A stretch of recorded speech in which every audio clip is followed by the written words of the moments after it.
All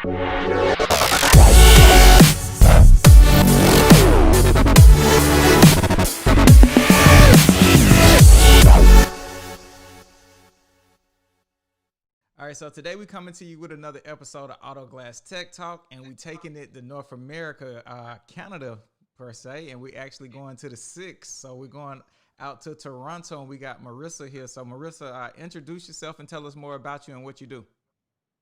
So my name is Marissa. Like Corey just said, I am Canadian. I'm one of the very, I think, few film reps that are from Canada. I am the USA Sales and Partner Success Manager for Exoshield. Exoshield is a windshield protection film. So basically, I manage everything in the US from new partner applications to existing customer relations, existing partner relations. I've been in this industry now for about 2.5 years. Before that, I sold cell phones, so I definitely love the change. Yeah, that's pretty much it. And like Corey said, I'm from Toronto. Go. Right on. Well, Nice. come on. Thanks. Welcome. Thank you for being on. Yeah, no problem. So what's up, So, Jeff? You starting it off today? all right. I will start this show do it. going. Good morning, Marissa. Thank you for being on. No problem. So, you say you work for Exoshield. Yep. Break it down. What exactly is the product? What does it do? Okay. All right. So Exoshield is a windshield protection film, kind of like a screen protector for your windshield. Basically, it's applied like a window tint, but on the outside of the windshield. And when it's applied, it makes the windshield 6 times more resistant to rock chips. You guys are in auto glass, so that's literally everything that you do is replace windshields with rock chips or breaks. We've been a company now since I've been working with them for 2.5 years. I think total we've been a company for almost 7 or just over 7. And we've been in the market now for almost 4 years. So lots of research and development within those 4 years. And now we're actually number one, definitely number one in North America, but potentially number one in the world. Yeah. So you guys aren't just selling someone else's product. It's your guys' proprietary product. You guys hold the patents and all that good stuff. You guys make it, everything. Yeah, so we develop everything from the boxes. So we actually design the boxes to the hard coat, to the molecules on the film. We, make sure that it's we co-manufacture it, put it all together. We do all of our quality assurance testing, all of our own marketing, everything basically. Like I can't, we design our own website. We build our own website. No outsourcing. Yeah. That's what's up. It's cool. Like it's I work with very talented people that blow my mind every day. So definitely super thankful to be on the team. Great. So it's good to hear that it's your product that you guys are marketing, not someone else's product that you decided just to sell. So it's kind of reassuring, something fresh in our industry, which isn't very often things like that happen. So glad to hear that.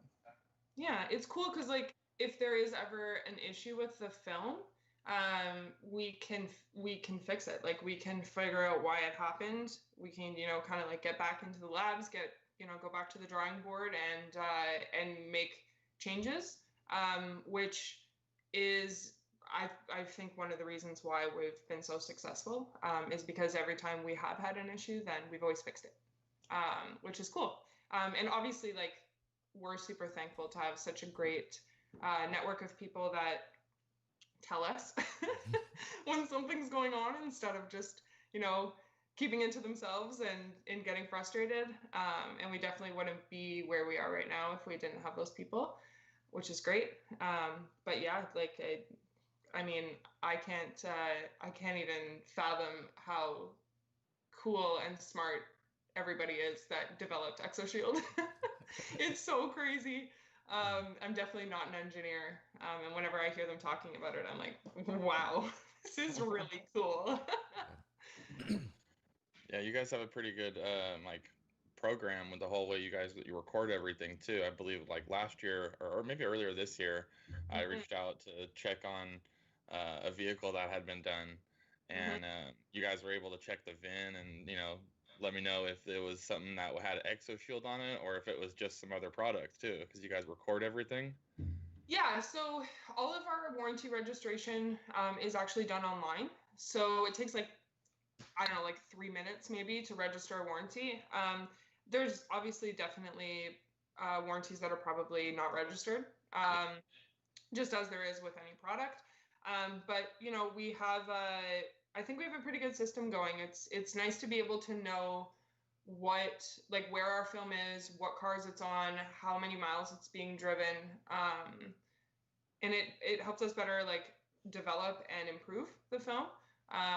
And we've gotten so much out of it.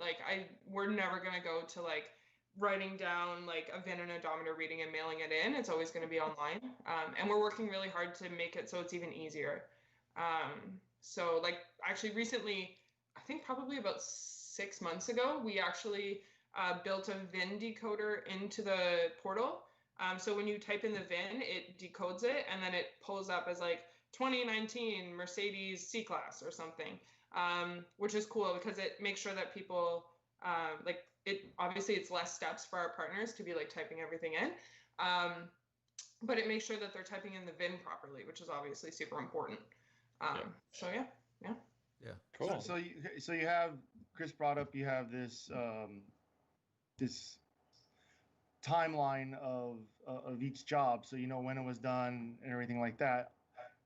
Going off of that, do you guys just have anybody can buy your product, or do you guys have to have a certain registration to get your? Because I know crystalline tint out here in Arizona, only certain people can have it. You don't even know the pricing of it unless you're certified. So do you guys have a similar certification program for your product?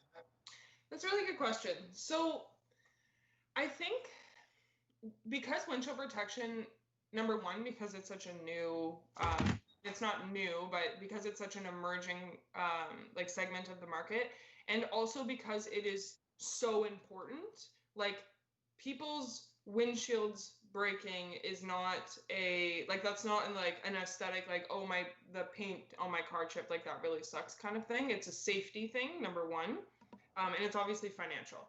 So with Exoshield and bringing people on board to become a partner, what we really look for is people that have a really good reputation, people that are super, nice to get along with, because we do really like to build business relationships. It's obviously a plus if they do currently work with film. Exoshield is a 5 mil polyester base. Even though we have excellent training programs, there's still a learning curve to it. And we've had tons of people come on board with us that have been detailers, coders, paint correction specialists, auto glass people, and they've done really well, but it might just take them a little bit longer to kind of get off the ground versus somebody that tints windows, right? Yeah. Makes sense. So that's basically what we look for. We look for people, most of the time you have to have a shop space, or you have to work within a space that is enclosed. It's so clear. Exoshield, you can't even tell it's on a windshield when it's installed. So if you're trying to install it outside, you're going to be so frustrated. You're working against yourself there. So it's usually what we look for. There are definitely businesses that it works better with. So auto glass, we've seen good success in. People that do paint protection film, because it's already it ties in, right? It's a protection service. Right. Dealerships obviously do a good amount of volume.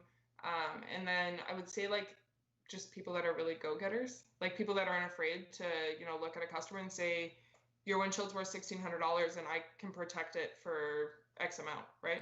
Yeah. All right, so I got a question for you. We talking about the shields and all that. So, all right, say I want to do it. I get the training, get all involved. Say I got an Explorer, an F-150, and a Toyota Camry to do. Are these pre-cut, or do I cut this myself, or how does that process work with knowing what shield to put on what car? Good question. So Exoshield is sold by roll. It's not a pre-cut or pre-shrunk system. So it's basically you install it, and we have a training academy that shows you all of this. But basically, you pull film off the roll, measure it, leave yourself a little bit of wiggle room on either side. Make sure that it sits nicely on the windshield, heat shrink it, trim it, heat shrink it, final trim, install, squeegee, done. Okay. So it's kind of nice though, because so like let's look at like Jeep Wranglers are obviously notorious for windshields breaking. You guys know that. Jeep Wranglers are, and correct me if I'm wrong, but last time I measured, about 22 inches top to bottom. Seems about right. And Exoshield is 48 inches top to bottom. So you can actually get 2 Jeep Wrangler windshields done out of one piece of Exoshield. So we kind of, you know, when we were thinking about doing the sizing of Exoshield, we thought about that. You know, people are hand cutting, they're able to basically custom fit it, then get more out of the roll when they're doing smaller windshields, instead of having to like maybe have like buy a pre-cut, pre-shrunk kit, which it wouldn't really need to be shrunk on a Jeep, but buying a pre-shrunk, pre-cut kit and then they miss out on it, right? It's definitely something that we're working on. There are some really difficult vehicles like Tesla Model 3s that it would be super helpful for. But right now, between like, you know, the kick-ass training programs that we have, the constant support that people get, and then how much easier our film is to use versus our competitors, we don't have too much of an issue with it. All right. So you kind of gave us a little breakdown of how it installs and everything. What's the install usually take? You know, half hour, hour? That really depends on the vehicle. So like Jeeps and G-Wagons, you know, most of our partners can install those in like 20-30 minutes max, and that's with full like prep, setup, install, cleanup. If you're looking at like a sedan, so you know, entry-level BMWs, Audis, Mercedes, Toyotas, Hondas, Fords, whatever, those are usually about 45 minutes to an hour and a half, depending on obviously the skill level of the installer, how obsessive compulsive they are, and then just like whatever else they have going on that day. And then really complicated windshields, so stuff that's really curved like Teslas, Ferraris, McLarens, Aston Martins, those might take a little bit longer, so probably about an hour and a half. And then usually SUVs and trucks kind of sit within like the hour to an hour and a half mark. But again, it really depends on like the skill level of the installer and how many they've done. Like we've got partners in our network that can do Tesla Model 3s in like 45 minutes to an hour. We have people that can, you know, bang out a truck and install in like 35 minutes. Okay. So it's definitely something that the more you do it and the more you practice, the better you get. Which I think I got a question going off the same topic. So two-part question. One, have you guys developed a program with a plotter yet to cut it through that to try to maximize time? And do you guys apply this on other parts of glass for safety reasons? Do you guys do door glasses and things like that to, you know, in vehicles like, you know, cop cars or stuff like that you don't want a little bit extra protection, and you guys do the other windows on cars also? It's cool. So plotter program, we don't have that yet. It's definitely something that's being worked on. I don't really have a timeline for it, but I'm assuming it's going to be either the later part of this year or the next year and the beginning part of next year. For applying it on different surfaces. So we have a lot of different applications that Exoshield has been used for. We made it for the windshield. We didn't make it obviously for anything else. But there's people that have used it on like jewelry cases in like pawn shops because it's super optically clear, it's super scratch resistant, and it lasts way longer than like a security film would, just because of how awesome the hard coat is. And then, you know, we've had people use it on, like we have a storm chaser that uses it on all of his windows when he's chasing tornadoes to protect it from hail damage. I think we're going to see more and more of people using it on different surfaces, like different windows. Lots of sunroofs that get done. I just don't think there are too many people that have issues with their side windows breaking, unless it's like for smash and grab, that I've heard too much about it being used elsewhere. But I mean, we're always looking at, I mean, we want to put Exoshield on everything. So everything that it can go on to. So we're always looking at different options for that. All right, let's go back to the training real quick. You said it's basically, it takes a lot of repetition. So let's go back to when you first started and you did your first shield, right? how long did it take you? And then explain your progression and how your time went with the training and how you got better at it, so people can get an idea. It take 3 shields, 5 shields, or how many to get better? Boy, so yeah. So as I said, I do not have a background in window film. I used to sell cell phones. And I'm really great at installing screen protectors, but those are much smaller than Windshield. So when I first started with Exoshield, I would go back into our like one of our lab spaces basically and just practice shrinking on like just a freestanding windshield. And one of my colleagues at Tinder, who is he manages Canada and international, he is really good at it, and he tried to teach me, and I was a hopeless mess because I think I just like I think I was just obviously like a little overwhelmed because I'd never done it before. But then I attended an actual training class with our trainer up in our area. His name is Mike. He's based out of Niagara Falls, and it was like night and day.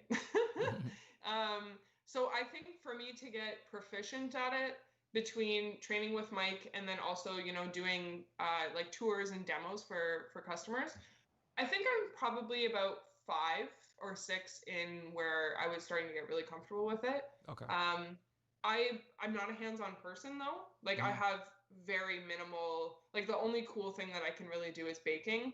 And I'm pretty cool at like designing cupcakes, but I can't draw. I suck at playing any kind of like hand-eye coordination sport. So I don't think I'm a good example.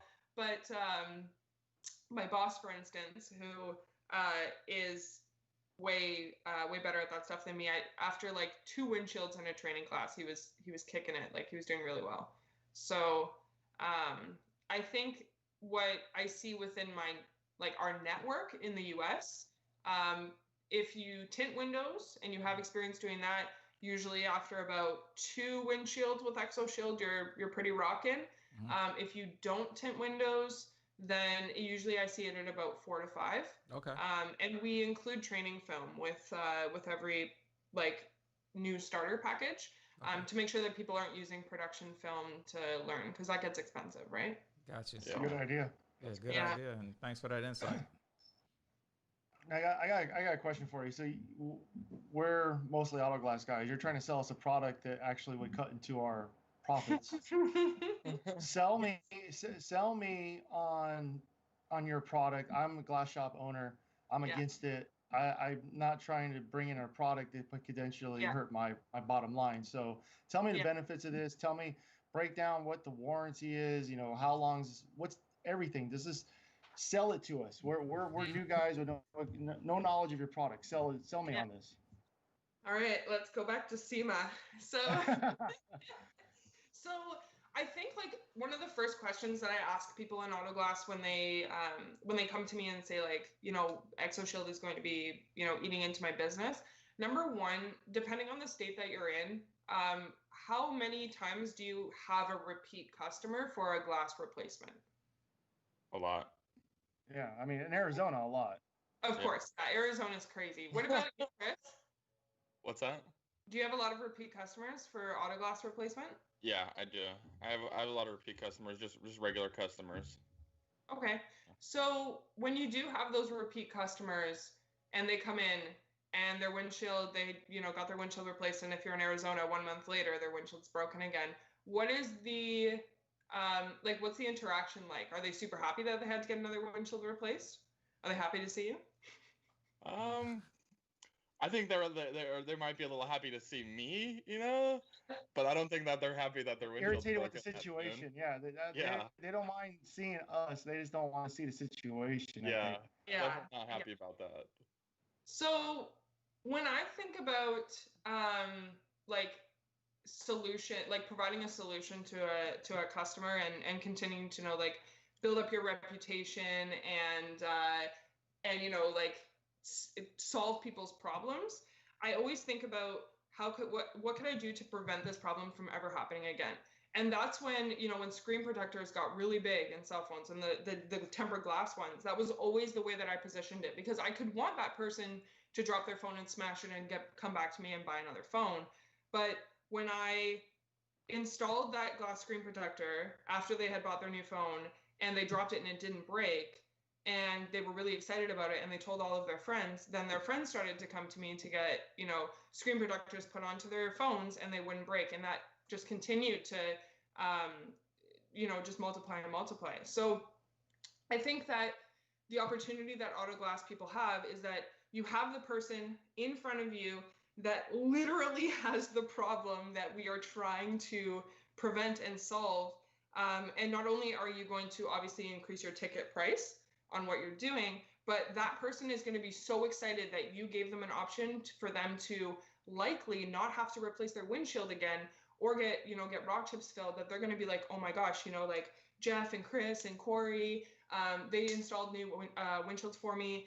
Everything was really great. It looks like brand new. They put this like Exoshield on it, and now I don't have to go back and see them. But I'm going to tell all of my friends, and my friends are going to be like, "Well, this is amazing. What the heck?" Right? Okay. We've seen that we've seen that scenario now quite a few times within our network, and it's always been a really positive experience. I haven't heard of one glass person tell me that they've lost money. So let's go to my cost. Okay, so you're getting me sold. What's going to be my investment in this, and how much money can I make off of this? If you can give an average or give some kind of number. Yeah, for sure. So we have a couple different starter packages. We've got a 1-roll package and a 2-roll package. The 1-roll package is around $1,300 plus shipping. 2-roll package, I think, is $2,300 plus shipping. Basically, your cost breaks down to about $70 per windshield. The average installed cost of Exoshield in the US ranges. So, it can go as low as like $350 depending on the median income, what kind of car it's being installed on, to up towards like $1,000 for boutique shops, super hard cars, and if they've added on any glass insurance, because we do have a glass insurance option. There's definitely really good profit in it. There's a lot of people that added on to services that they're already providing. So paint protection film, glass replacement, window tint, coatings, whatever. The car is already there. It takes about an hour to do while everything else is setting, because I know like glass usually, depending on what adhesives you're using, sometimes it has to sit for a little bit before the customer can pick it up. Paint protection film and coatings usually have to sit overnight. So it's a good option to not only solve an issue or prevent an issue that could cost the customer a lot of money and make them very upset, but also add, $400 or $500 onto your ticket cost. All right. So you mentioned a roll. How many jobs can you get out of a roll? So beginners with mistakes, average, I see probably 15. The average yield of somebody that is experienced with Exoshield is about 16 or 17. And then the highest yield we've seen is 20. They're 48-inch rolls, top to bottom, by 100 feet long. Okay. Interesting. So what's the warranty on it? Like, what is it? What can if I want to sell this to my customer, it's going to protect against rocks for how long? And then I hear, and I'm sure you guys with Canada, with the snow and ice scrapers and things like that. I hear people in Arizona, oh, well, the dust and the sandstorm, it's going to get scratched up and they can be able to see out of it. So what's the warranty on it? So our standard manufacturer's warranty is 2 years or 30,000 miles, whichever comes first. It covers bubbling, delamination, peeling, yellowing, discoloration, which is basically like anything that a window tint warranty covers, we also cover in ours. The glass protection warranty that I was talking about is available for daily drivers, so people that drive their car from point A to point B. That covers the glass if it chips or breaks within that 2-year period while Exoshield is installed. So basically, let's say that I'm driving my 2019 Toyota, Highlander or RAV4 or something, and I have Exoshield on it. I'm driving, rock hits it, small chance that a little stone chip pops up or maybe it cracks. If I have this glass protection warranty that we offer, I go back to my Exoshield installer, I show him, or they can contact us directly. We get a couple pictures, make sure that, it wasn't a crowbar that was taken to the windshield. We approve that claim. They go and get their windshield either replaced or repaired. Exoshield gets put back on. Voila, they're taken care of. The life expectancy of Exoshield is up to 4 years. Obviously, there are care and maintenance like instructions that go with that, and we do have a pretty like straightforward but comprehensive care guide that gets given to every customer when they purchase Exoshield, and also gets emailed to them. It can also all be found on our website. It's getexoshield.com/care. But ice scrapers are not too much of an issue as long as they're in good condition. Like if a dog went at your ice scraper and it's all rough on the edges, then it's not going to be great for Exoshield. But if it's, you know, smooth and in good condition, we're good. For dust and sandstorms, it really comes down to maintaining wiper blades.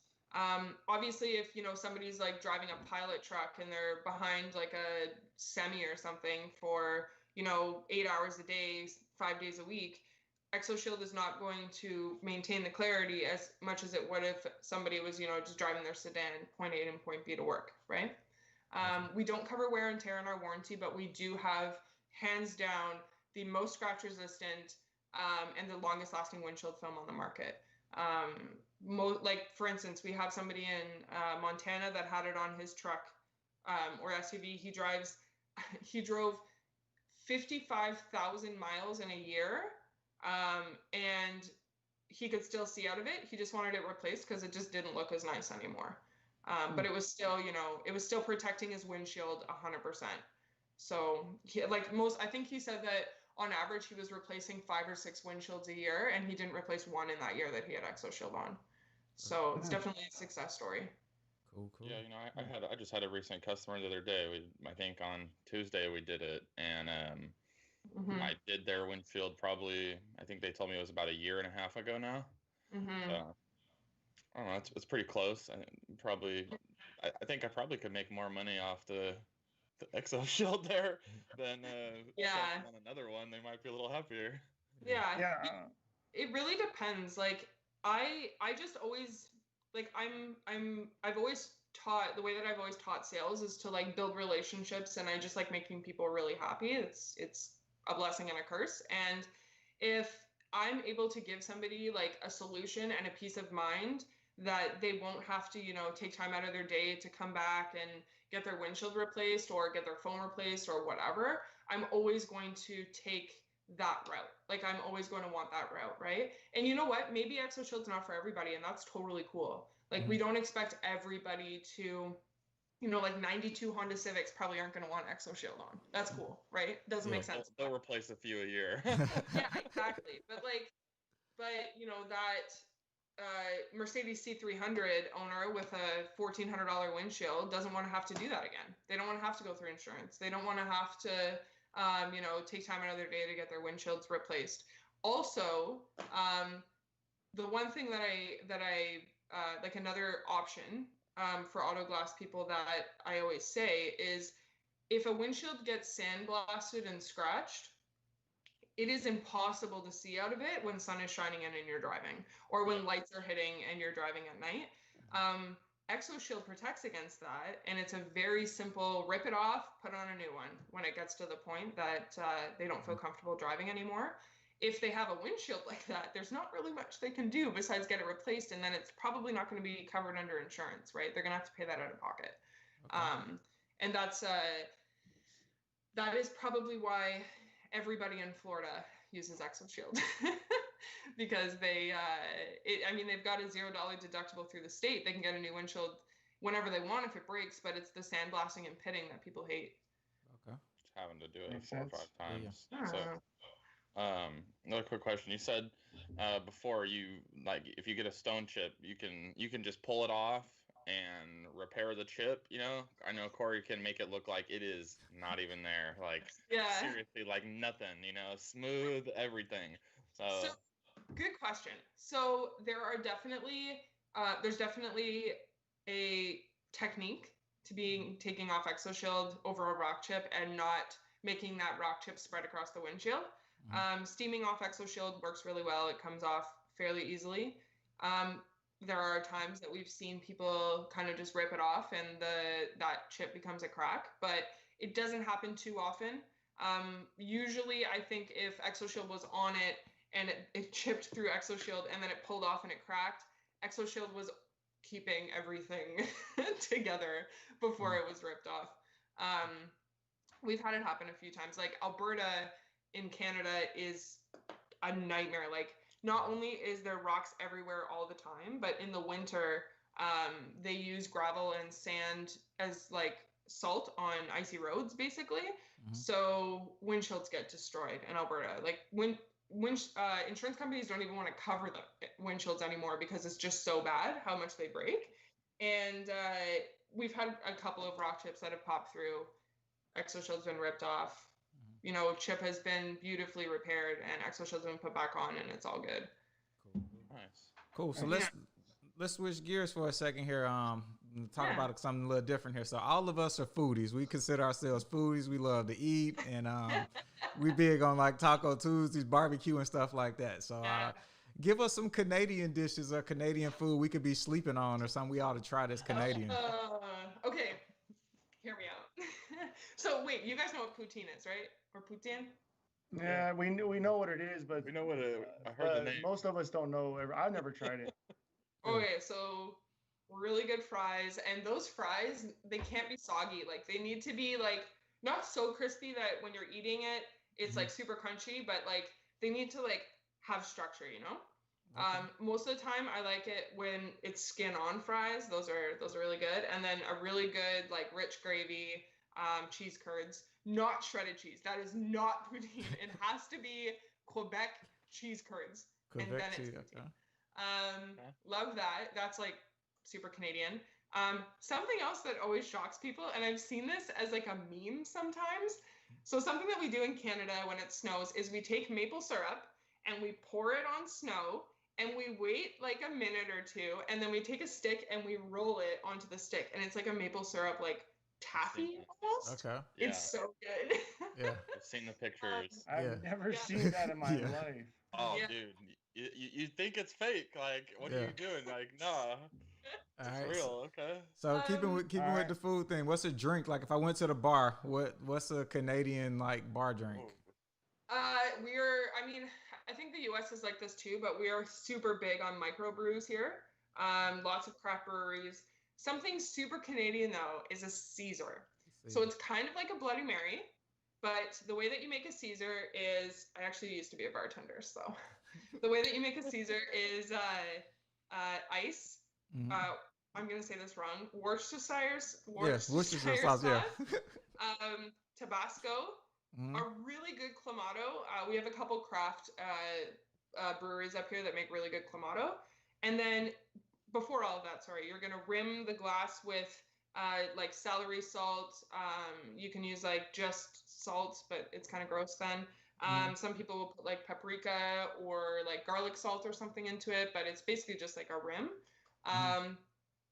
Get all that in, and then we top it with banana stuff. Okay, like sometimes you can just do like pickled asparagus or like olives or something. People will put whole ass cheeseburgers on top of their Caesars, and like bacon. So like super crispy, like maple glazed bacon we do a lot.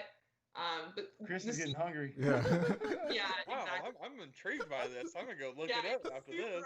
Awesome. Yeah, I love spicy Caesars. They're fantastic. I'm trying to think if there's like any other Canadian. What is like the Canadian Bud Light, the Coors Light, the basic cheap beer? What is that for Canadian? Pabst Blue Ribbon. Absolutely. PBR. No, I'm just kidding. Damn. I guess it would be the only like Canadian beer I know is Molson. It was Canadian then, I guess. Like if I go for cheap beer, I go for like Land Shark. We have I think that's actually like an American beer, but we have some that's made in Canada. Like there's a couple breweries that will do like a cheap, like kind of like a blonde beer. Like there's one brewery up here, Cameron's, that does something called the Captain's Log Lager, and I think for a tall boy it's like $2.50. So it's a pretty inexpensive one, but mostly people just drink cheap American beer if they want cheap beer up here. So we're not super eclectic like that, right? Cool. All right, so another question for you here. Let's talk sports. You guys are the reigning champions in basketball. So how did it work out in Toronto with Jurassic Park and all that shit when the finals were going? So I was actually in Dallas when the Raptors won the championship. I was on a work trip, and I had this I walked into this Airbnb and there was like an 80-inch TV on the wall, and I'm like, this is gonna be sick because I get to watch the championship on an 80-inch TV. But the Wi-Fi connection was really bad on it for some reason. It was fine on my laptop, terrible on the TV. So I actually ended up my boyfriend was Skyping with me, and he actually turned his laptop towards his TV so I could watch it in real time with him. But after it was crazy. There was something I think there was something in the first half hour after the championship was won, there was 500 or 1,000 or a million people or something within that area. Mind blowing. The parade was ridiculous. It was crazy. It was awesome.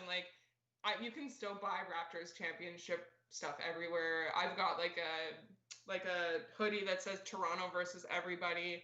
My boyfriend has I think he's got 5 or 6 Raptors sweaters. It's ridiculous, but we are, honestly, I really do firmly believe that Nick Nurse and then that whole team, and they worked so hard for it. It wasn't they got lucky. I do truly believe that they did a really good job. So I'm not one of those people that's Raptors versus everybody. All other teams suck though. I also really like the Bucks. Okay. Like the 69ers. I like the Pistons are good. Okay. I like the Nuggets. So yeah. Nice. I like all teams. I like basketball. So I like watching them all. That's The US though, I do find American teams are pretty savage though. They play very aggressively. Compared to every now and then, Kyle, Lowry will get a little cranky, but we are not nearly as pushy. Oklahoma City, I think his name is Adams. Steven Adams, yeah. Easy. I'm like, oh my gosh, who hurt you? Why are you so aggressive? We're not like that. All of the Canadian aggression, by the way, gets channeled into Canadian geese. They carry all of our anger. That's why we're so chill. Is because Canadian geese are just so savage. You can just be. I was walking my dog yesterday, and I was really careful to walk around these Canadian geese, and they were hissing. We have whole maps online, virtual maps dedicated to avoiding geese nests. Oh shit! Jesus. That's crazy. The pit bulls of the bird family. Yeah. The cobra chickens of the cobra chicken. That's funny. All right, so next question I got for everybody here, and we'll start with you, Jeff, first. Name 2 songs on your playlist right now. 2 songs on my playlist. So it's gonna be kind of spread apart. So I have my playlist I can play in front of a customer's house. Right. And there's a group called AGR, which is kind of like a hipster group, I guess. I don't know, but they have cool little catchy tunes. They have a song called "Burn the House Down." It's pretty cool song. Okay. But my my playlist that I can play away from customers is, I don't know why, but I keep playing "Millie" by Lil Wayne. Okay, I don't know why I Millie. keep playing that song all the damn time. That's a good one. It's every time I put on a rap list, it's it's the first song I start with. So I don't know. Yeah. All right. So let's go to you, Drif. What we rocking in the Bay Area? All right. And you got to name something. You can't name Mac Dre. So anything other than Mac Dre. No. I've listened to every Mac Dre shit already. That's I listened to it too many times. I'm going actually to Dallas. Okay. And I'm a big Texas fan, so lately it's Yellow Beezy. Yellow Beezy. Keep It On Me. Okay. I've been replaying that one again, and then his newer one, Trust. Trust. Okay. Nice. Yep. Gotcha. What about you, Marissa? Name something on your playlist. Also, just want to correct myself. It's 76ers, not 16ers. I was gonna let that one slide. We was gonna let it ride, but it's all good. I've been like trying to branch out into football because I manage USA, and I've really been trying. I'm not a huge football fan, but I've been reading about football a lot lately at night, and it's 76ers. Anyways. Well, if you're in the group, you watch college football, you'll see all the Roll Tide shit, or you'll see Chris Mills drop Clemson and college football. So a lot of the guys in the group, they love college. Yeah, I think I probably like college football better than NFL. I love college basketball, so I think I would like that. But 2 songs on my playlist. So I am very interesting. I like a lot of different music. Okay. Obviously, I'm a huge Drake fan. Okay. Because I am in Toronto. But right. Lately, I've been bumping Racks in the Middle. Racks in the Middle. And then right back to my scene kid emo roots with Make Damn Sure by Taking Back Sunday. Yeah. Okay. All right. Dig that one. Yeah. And I mean, I usually listen to Raptors. So yeah, amazing album. But yeah, definitely Rocks in the Middle or Make Damn Sure. Those are probably my two main go-tos lately. My bump up music in the morning. Yeah, let's see I was listening to Apple Music yesterday. I just had the shit on like shuffle, right? So crazy songs came through. So first Too Short In the Ghetto played, right? Then right after that, it's a girl named Doja Cat. I think she like pop, or maybe she pop R&B, but Doja Cat came through. So it was a bunch of weird shit that came through on my playlist. But I listen to Drake, anything Atlanta. I love Atlanta. So Lil Baby, T.I., Young Jeezy. And if I want something more slow paced, I listen to like The Weeknd, even though he's not that much slow music, but I like The Weeknd. Yeah, I like The Weeknd. He's good. I like him. What's my like slow? Honestly, my slow stuff is usually like slower, like emo music. Like I don't really have anything that I listen to that's like super, like I'll listen to like piano music if I want to listen to something super slow and calm. Pandora and try out Yacht Rock. That is a very interesting station. Very Eric Wolfy.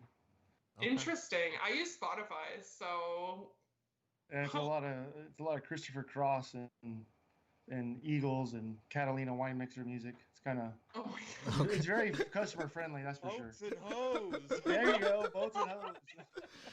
All right, cool. So here go the last question for everybody before we get out of here. And we'll start with you, Drif. If there's something you could have passed up, but now you wish you didn't pass up, what would that be? Or do you have any moment like that?